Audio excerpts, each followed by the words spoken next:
अखंडमंडलाकारं व्याप्तं येन चराचरं तत्पदं दर्शितं येन तस्मै श्रीगुरुवे नमः। अज्ञानान्धस्य लोकस्य ज्ञानाञ्जनशलाकया चक्षुरुन्मीलितं येन तस्मै श्रीगुरुवे नमः।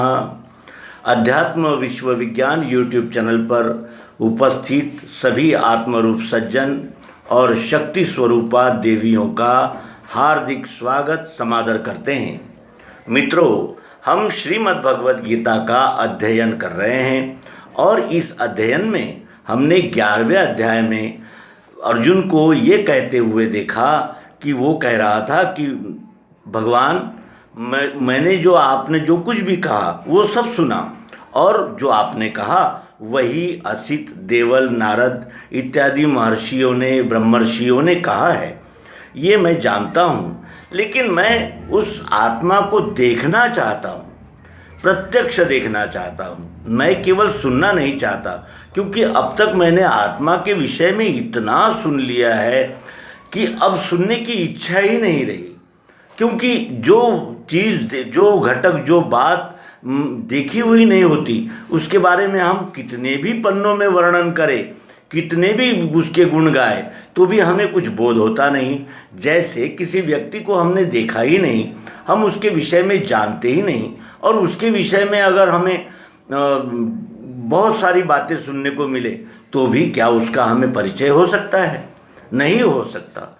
क्योंकि जब तक हम वस्तु को देख जान नहीं लेते, तब तक उस वस्तु के विषय में जो भी हम सोचेंगे, बोलेंगे, वो केवल निरी कल्पना ही होगी, और कल्पनाओं पे भरोसा नहीं किया जा सकता।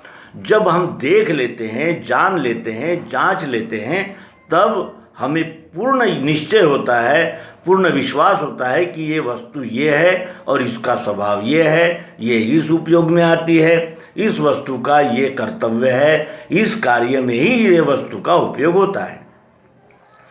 फिर भगवान श्री कृष्ण जी ने उसे त्रिपुटीमय इस विश्वरूप परमात्मा का परिचय कराया। कहा कि ये 3 गुणों से जो रचना चल रही है, पृथ्वी, जल, अग्नि, वायु, आकाश, इनसे शब्द, स्पर्श, रूप, रस, गंध, ये तन्मात्राएं निर्मित होती है। और ये निर्मित होने का कारण इन पंच महाभूतों में सतोगुण, रजोगुण, तमोगुण नामक एक मोटर लगी हुई है। ये क्रिया शक्ति है। ये उत्पत्ति, स्थिति, लय का कारण ये 3 गुण हैं जो इन पंच महाभूतों से सब कार्य करवा रहे हैं। जैसे आकाश में सूर्य प्रदीप्त होता है तो वो तालाबों में और नदियों में पड़े हुए जल को खींच लेता है, सोख लेता है, और फिर आगे चलकर वो बादल बन जाते हैं और बादल फिर जल बरसाता है। यानी लेना देना, लेना, स्थिति करना और छोड़ देना, उत्पत्ति, स्थिति और लय, इस प्रकार ये त्रिपुटीमय लीला ये प्रकृति करती है। और प्रकृति किसके आधार से करती है? चाहत, ज़रूरत, प्रियत्व, अस्तित्व। अगर कुछ है तभी उसमें क्रिया हो सकती है, कुछ नहीं है तो कुछ भी नहीं हो सकता। और ये दोनों अलग अलग नहीं हैं, ये दोनों एक ही वस्तु के 2 भाव है। एक भाव है जो स्थायी है, नित्य है, और दूसरा भाव है सतत रूपांतरण होने वाली प्रक्रिया, जिसे प्रकृति कहते हैं। जो कृति करने पर प्रकट होती है उसे प्रकृति कहते हैं। जिससे, जैसे इस वस्तु में आवाज़ है, शब्द है, लेकिन वो अभी अप्रगट है, प्रकट नहीं हुआ है, लेकिन अब शब्द तो है लेकिन प्रकट नहीं हुआ है। इस वस्तु में गंध है लेकिन अभी प्रकट नहीं है, और अब प्रकट हो गई है। इसी वस्तु में स्वाद, रस है लेकिन अभी प्रकट नहीं है, अब प्रकट हो गई। उसी तरह अब इस वस्तु में स्पर्श है लेकिन प्रकट नहीं है, लेकिन अब प्रकट हो गया है। तो जो प्रकट यानी प्रकृति है, उसे कहते हैं जो प्रक्रिया करने पर प्रकट होती है। अन्यथा ये साम्यावस्था है, और साम्यावस्था में शब्द, स्पर्श, रूप, रस, गंध, सतुगुण, रजोगुण, तमोगुण यहाँ है, लेकिन सुप्त अवस्था में है। इस प्रकार भगवान श्री कृष्ण जी ने त्रिपुटीमय विश्व का अर्जुन को परिचय करा दिया अर्जुन ने भी कहा कि हाँ, सब कुछ यही है, अनंत हाथ पाँव आँख पेट नाक सब कुछ यही है, अनेक जीव है। और वो वर्णन जो करता है वो भी विशेष देखने लायक है। वो कहता है कि पिता तुम्हें हो सब विश्व के वो, बड़े गुरु श्रेष्ठ सुपूजनीय, नहीं तुम्हारे सामान्य कोई त्रैलोक्य में अप्रतिम प्रभाव। इस हेतु मेरे प्रभु ईश तुमको प्रणाम करके यह प्रार्थना है, संतान की बाप सखा सखा की, क्षमा करे मुझ पर आप वैसे। हुआ मुझे हर्ष अपूर्व देखा, मिलूँ कहाँ इस भय से दुखी हूँ। मिलूँ कहाँ, कैसे मिलूँ? अब तो मैंने तो उस विश्व विराट का परिचय जान लिया है। विश्वरूप पर विराट ये आत्मरूप चराचर में कण कण में ओतप्रोत है, ये मैं जान गया हूँ। लेकिन मेरा प्रश्न तो अब भी वैसे के वैसा ही रह गया है। और मेरा प्रश्न ये है कि कैसे मिलूँ? हुआ मुझे हर्ष अपूर्व देखा, ऐसा इसके पूर्व में मैंने इस विश्वरूप परमात्मा का ये जानकारी नहीं प्राप्त की थी। इस तरह मैंने विश्वरूप परमात्मा की ओर देखा ही नहीं था, जिस नज़र से आपने मुझे इस विश्वरूप परमात्मा को दिखाया, अनुभव दिया। लेकिन मैं मिलूँ कहाँ, इस भय से दुखी हूँ। इस विश्व विराट में अपने आप को कैसे समाहित कर लूँ, ये मैं इस विषय में मेरा अज्ञान आप दूर कीजिए।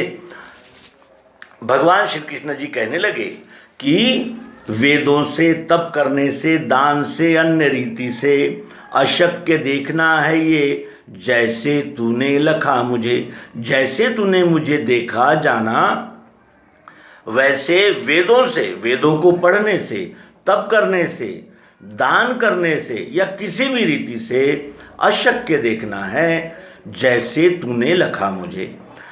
अनन्य योग द्वारा ही तत्वतः इस प्रकार मैं जानने देखने वैसे मिलने योग्य पार्थ हूँ। अनन्य योग का मतलब होता है अन्य नहीं, वस्तु रूप बनकर ही वस्तु को जाना जा सकता है। अनन्य योग उसे कहते हैं जो तत्वतः जाना जाता है, और तत्वतः जानकर उस वस्तु के साथ एक रूप होने पर ही जानने देखने वैसे मिलने योग्य पार्थ हूँ। अब उसके लिए उन्होंने कुछ निर्देशन किया है। वो क्या है? मत कर्म कृण्म परमो मद्भक्तः संगवर्जितः निर्वैरः सर्वभूतेषु यः स मामेति पांडव। स्वकर्मी मुझ में निष्ठा भक्त मेरा असंग जो, निर्वैर सब भूतों से पार्थ वो मुझ में मिले। स्वकर्मी यानी अपने वर्ण कर्म में आरूढ़ हो चुका, वर्ण कर्म में लगा हुआ, मुझ में निष्ठा विश्वरूप परमात्मा में निष्ठा रखने वाला, भक्त मेरा यानी विश्वरूप परमात्मा का अनन्य सेवक, असंग जो असंग होता है, किसी यानी विश्वरूप परमात्मा का ही आराध्य करता है, वो किसी के संग दोष में नहीं फंसता। संग दोष में न फंसने का यानी तात्पर्य क्या है? जैसे अनेक प्रकार की देवताएं, प्रतिमाएं, व्रत, उपास, वैकल्य, अनेक प्रकार से मनुष्य जिसके संग में आता है वैसा ही हो जाता है। कोई कनफू का गुरु मिला, उसके ही मंत्र को रटते रहे, किसी ने कुछ कह दिया, उसी के भक्ति में भजन में लग गए। इस प्रकार जो संग दोष में नहीं फंसता, निर्वैर सब भूतों से, सभी भूतों से अर्थात जीवों से वो निर्वैर होता है, क्योंकि उसके लिए तो सब कुछ परमात्मा रूप हो गया है। जड़ चेतन सजीव निर्जीव जो भी जिधर भी देखता है उसे केवल विश्वरूप परमात्मा ही दिखता है, क्योंकि अब वो जान चुका है कि ये त्रिपुटीमय परमात्मा विश्व के कण कण में ओतप्रोत उपस्थित है। विश्व का कण कण ही साक्षात परमात्मा है, ये वो जानता है। इसलिए निर्वैर सब भूतों से। अब वो किससे बैर करेगा? अब किससे बैर करेगा? सब कुछ तो विश्वरूप परमात्मा ही हो गया है। और संपूर्ण की सेवा करने के लिए ही उसे अब ये ज्ञान मिला है कि विश्वरूप परमात्मा सब में है और सब में उपस्थित परमात्मा से अब कोई कैसे बैर करेगा, वो मुझ में मिले। यानी स्वकर्मी मुझ में निष्ठा, भक्त मेरा असंग जो, निर्वैर सब भूतों से पार्थ वो मुझ में मिले। अब ये बात अर्जुन के ध्यान में रही कि जो विश्वरूप परमात्मा को जानकर विश्वरूप परमात्मा की सेवा में ही संलग्न हो जाता है, उसे ही विश्वरूप परमात्मा में लय होने का अवसर प्राप्त होता है। अब वो फिर उसके मन में ये शंका जागी कि सगुण और निर्गुण, जो सगुण है जो दिख रहा है और निर्गुण जो नहीं दिख रहा है, जो है लेकिन दिख नहीं रहा और जो दिख रहा है, ऐसे साकार और निराकार इस द्वंद्व में अब भी उसकी बुद्धि फंसी हुई है।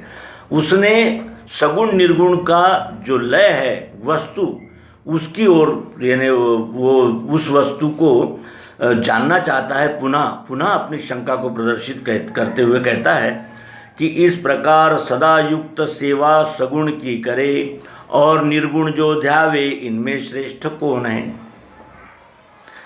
सगुण और निर्गुण ये दोनों भाव है। अब एक ही वस्तु के ये दो भाव है, तो उसमें से जो सगुण भाव से सेवा कर रहा है वो श्रेष्ठ है या निर्गुण भाव से जो सेवा कर रहा है वो श्रेष्ठ है।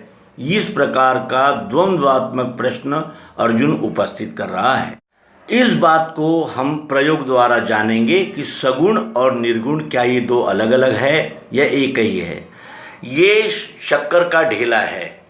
अब ये ढेला दिख रहा है, सबको दिख रहा है, इधर से चारों ओर से ये ढेला दिख रहा है, लेकिन इसमें व्याप्त जो मिठास है क्या वो दिख रही है? नहीं दिख रही है। अब इसमें का अगर एक कण भी हम अलग करते हैं तो क्या इसमें जो मिठास है वो इस कण में नहीं हो सकती? नहीं है। प्रयोग द्वारा देखें, हमने खा कर देखा, जो इसमें था वही इसमें भी है। यानी ये वो तप्रोत एक ही मिठास से बना हुआ ढेला है, चाहे इसमें कितने भी रूपांतरण हो जाए लेकिन उस मिठास का अभाव नहीं होता।